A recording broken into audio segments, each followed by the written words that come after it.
everyone, I'm Nicole and today I am doing my March wrap up.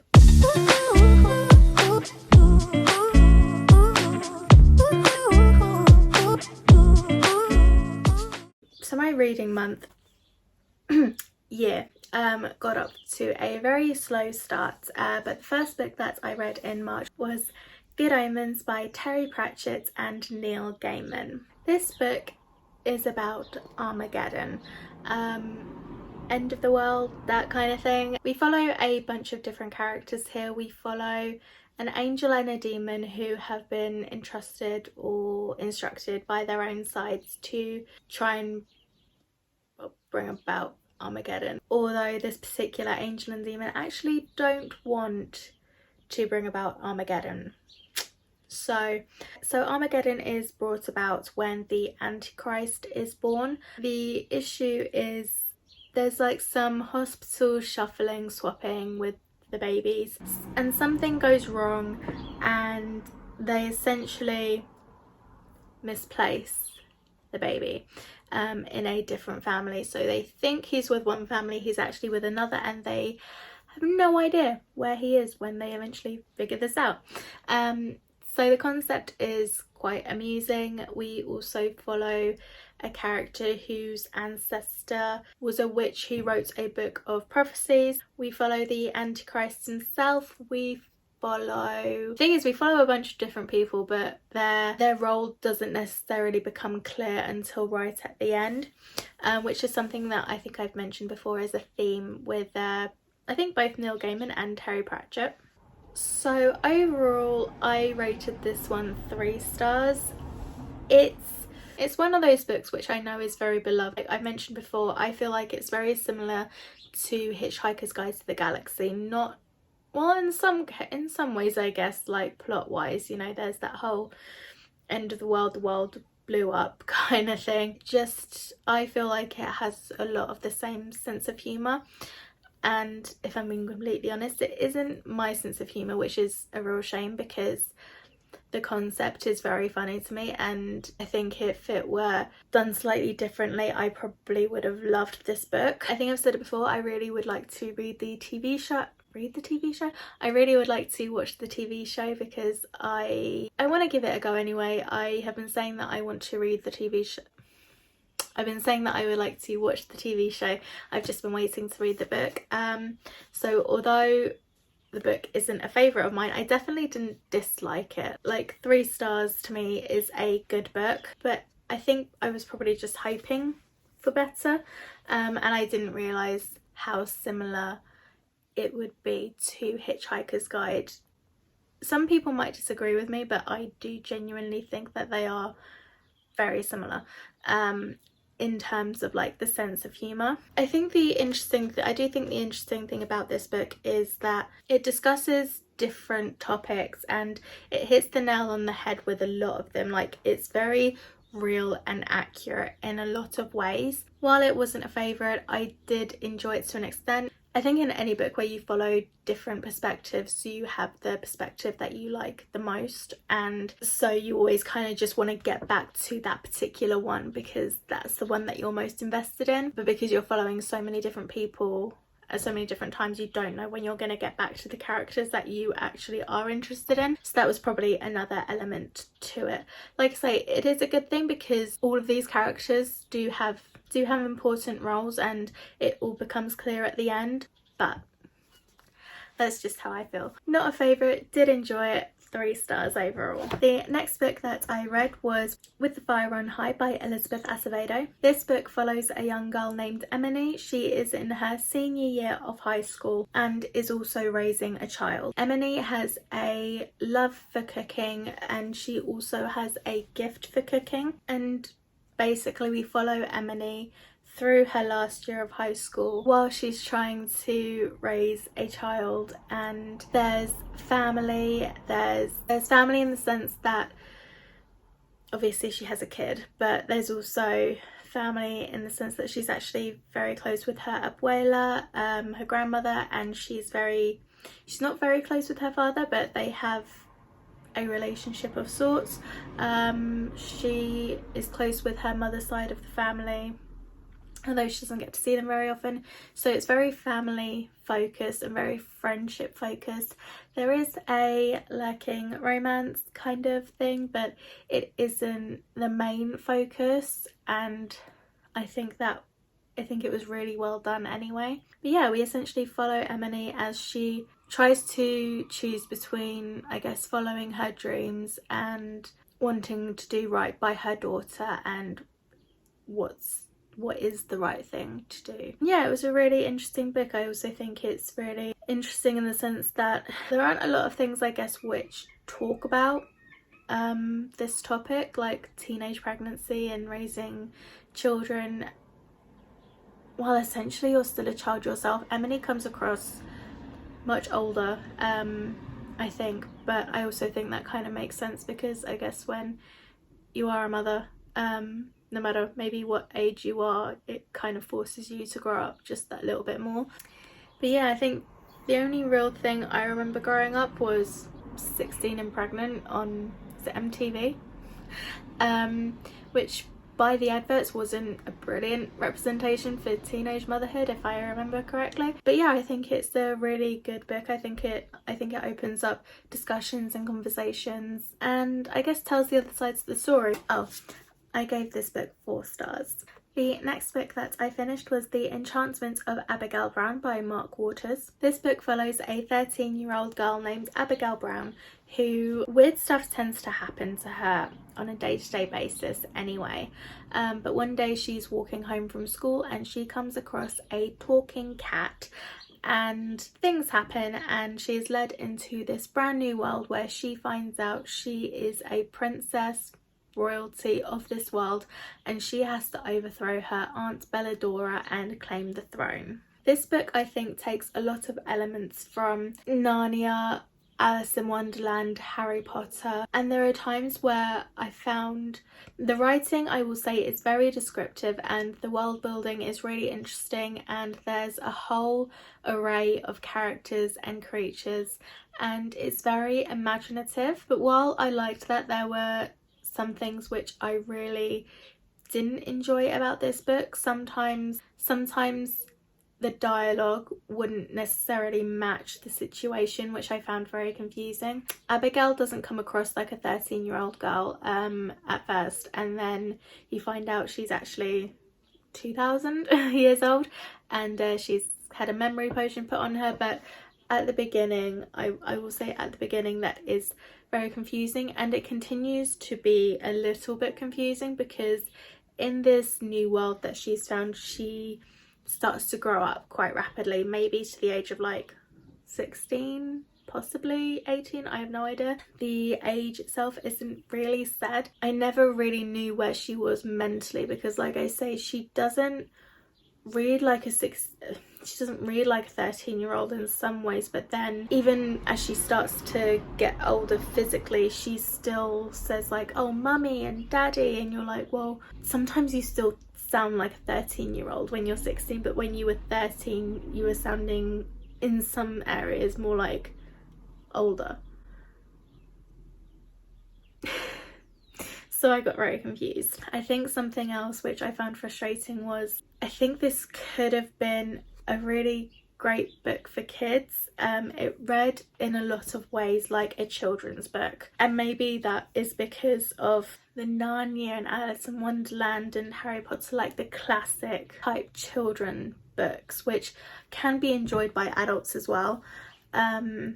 But there is a scene in here which makes it very clear that this book is not for kids, and it just felt so out of place among the rest of it. And so I think that's a little bit of a shame, because apart from that, like I say, it could have been a really great book for kids, and it felt like it was just thrown in as a way of saying this book is for young adults, not children. So yeah, that was a bit of a shame. Something else that I wasn't keen on about this book is that I think the resolution was way too easy. It was set up like a chosen one kind of thing, like you have to be the one to defeat your aunt Belladora, although that was never really explained why it had to be her. And the ending was like, did she have to be there at all? Like, in a sense, yes, but also it was a bit too convenient, I feel like. Yeah, so overall I rated this one 2 stars. It was good in some areas, weird and creepy in other areas, I'm gonna be honest. Some of it not creepy in the sense that it was scary, just creepy in the sense that it just felt a bit gross. Creepy in other areas. So overall 2 stars. The next book that I read this month was Dreamworld by Dolly Parton. I read this last year and I read it again this year, and I thoroughly enjoy this book.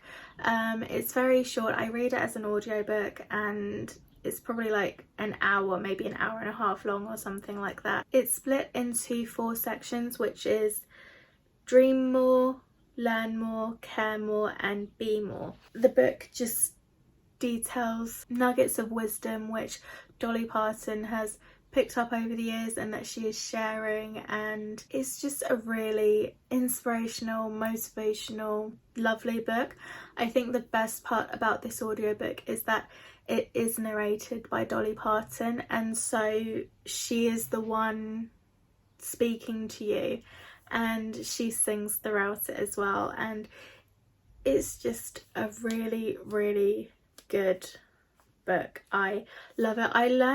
I think I remember the first time I read this, I learned so much about Dolly Parton as well, which I never knew before, so that was really cool as well, and I absolutely love it, and I've rated it 5 stars. The next book I read was also an audiobook. It was Enneagram 9 by Beth McCord. I picked this one up because after watching Kayla from Books and Lala's video about, she read books based on her Enneagram type, and I know my Myers-Briggs, I obviously know my zodiac and all that kind of stuff, but I don't know, or I didn't know my Enneagram, so I was really interested, and I came out as a 9 wing 1, which I had no idea what that meant. So I've been looking into it a lot, so I decided to pick up this book to learn a little bit more. I find all this stuff really interesting. Whether I believe it is another matter entirely. I think, I don't know, everyone's obviously like a mixture, like can you like put people into boxes like this? I think there's a whole discussion around that, but it doesn't take away from the fact that I find it really fascinating, like all of it, like the Myers-Briggs, like the zodiac. So this was just another thing which it fascinates me. So I decided to read Enneagram 9 because I am apparently a type 9. I really liked it in a lot of ways because interestingly there was a lot of stuff in that book which really resonated with me, and there was even stuff which they were talking and I was like, no, like they were talking about like care longings or something, and they were talking about like childhood messages and stuff like that, and I'm like, there is no way that it would be the same for everybody in that particular type. And it's like, if I don't know what that is, how do you know what that is? But literally they said it and I was like it hit me. I was gobsmacked. I was like, wait, that feels like it resonates, but also that explains so much. So I think it really hit the nail on the head in a lot of ways, but the only drawback to this book is that it's very religious, which I didn't actually know going into it. I don't know if it's a religious book or whether it just talks about religion. It just talks about religion basically a lot, and it was frustrating in a sense because there were points where the book itself talks about going deeper into yourself and reflecting on yourself, all that kind of stuff, which kind of comes with the territory for a lot of this kind of thing.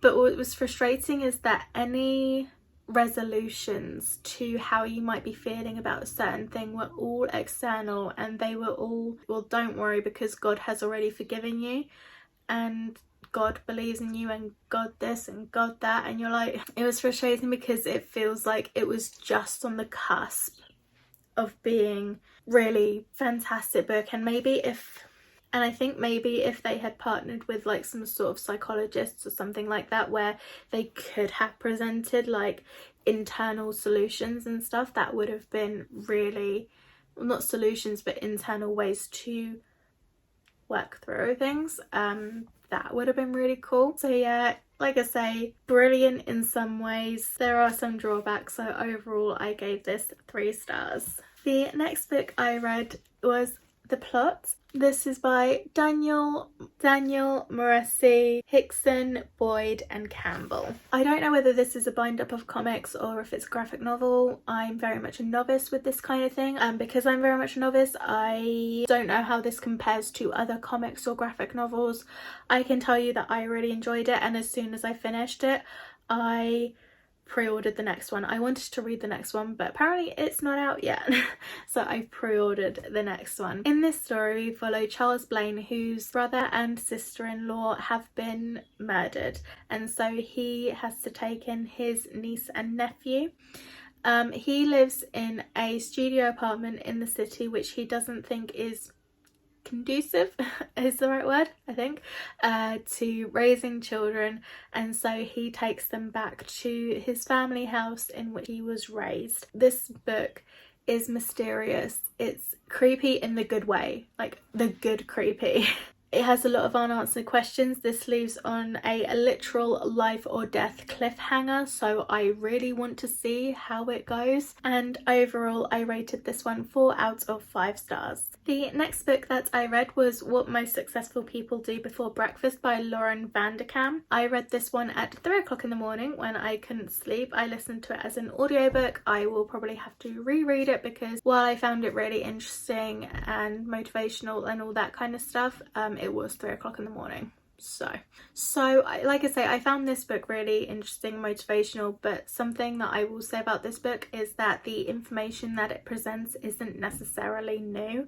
Some of the stuff that I've read in here, I've read in other books, for example, The Power of Habit, which I actually really enjoyed, and in What Most Successful People Do Before Breakfast, she talks about that, which again is, I think we've all heard the successful executive types will get up at 5 a.m. or earlier to start their day and exercise or get a jump on things because it is the only time that they have during the day to themselves, kind of thing. That was another thing. She spoke about what they do, but also why morning is the best time. She also talks about willpower and how willpower is a muscle, and if you exercise the muscle, the thing that you're using the willpower for will eventually become a habit, which I think is what I read in The Power of Habit. So like I say, it isn't necessarily brand new information, but it is information which I always find really interesting to hear and listen to other people's perspectives on it. And so while it wasn't a complete revelation, I did rate it 4 out of 5 stars.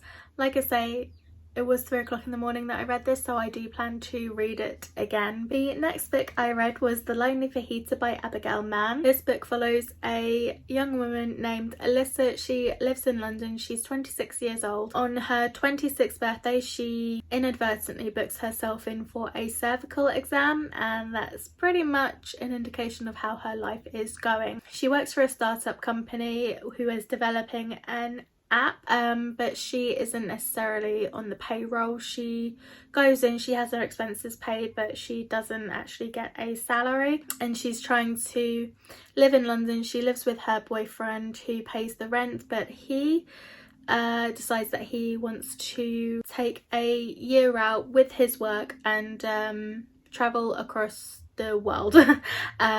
So she ends up essentially homeless. Alyssa is essentially offered the chance to live with an older person who is like retired pension type age, and she can live in their house rent free in exchange for companionship, keeping an eye on them, and just generally taking care of them. And so she decides to do that, and she's paired up with a woman named Annie, and you kind of just go through her life. This is a very slow-paced book, which I normally wouldn't mind. I don't mind slow-paced books, but I prefer slow-paced books when you have a good payoff, and I don't know if this had that. I will say Alyssa's character arc is really interesting. You can see how much she develops and grows in confidence in herself, which is great to see. But there's stuff in this book which just seems a little bit far-fetched, and I think the author tries to make the main character so relatable that she doesn't come across as relatable at all, in my opinion. I really enjoyed the side characters. I really liked Annie, who is the older person. I liked her friends Suki and Maggie, but the main character herself, I did find her very frustrating. I would say that this is a very cute book. It's an easy read, but overall there just isn't much depth to it. So it isn't a bad book, but overall I gave it 2 stars. The last book that I read this month was Across the Green Grass Fields by Seanan Maguire. This is the 6th and the latest instalment in the Wayward's Children's series, and I absolutely adore this series. This particular book follows a character named Reagan. Reagan absolutely loves horses, which sounds random, but that does come into the plot a little bit later. When she's 10 years old, she sees the other girls around her start to develop. They are getting bras, they're coming on their periods and all that kind of stuff, and Reagan isn't having any of that, which 10 is a little bit young, but her parents sit her down and tell her that she is intersex. If you know the Wayward's Children series, usually a door opens up when a child feels like they don't necessarily belong in their world, and a brand new world is kind of opened up to them where they feel like they do belong. This one is a little bit different. But when her parents tell her, Reagan tells somebody she thinks is a friend, and then things happen and she ends up in this world called Hooflands. Hoofs, horses. And she is told that she is there to save the world. I really enjoyed this story. I really enjoyed seeing Reagan's character arc throughout and how she becomes comfortable and confident within herself. There was something that I thought about at the end of this, which was about the ending, and was it a little bit too simple?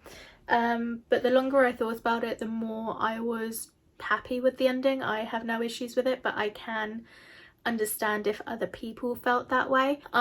Like I say, I absolutely adore this series. I love falling into all these brand new worlds that Seanan Maguire creates, and overall I gave this one 4 out of 5 stars. That is it. That is every book that I read in the month of March. Have you read any of these books before? If you have, what did you think? Are you interested in reading any of these books? Let me know. I would love to get a discussion going. But that is it from me today. Thank you so much for watching, and I'll catch you in the next one. Bye!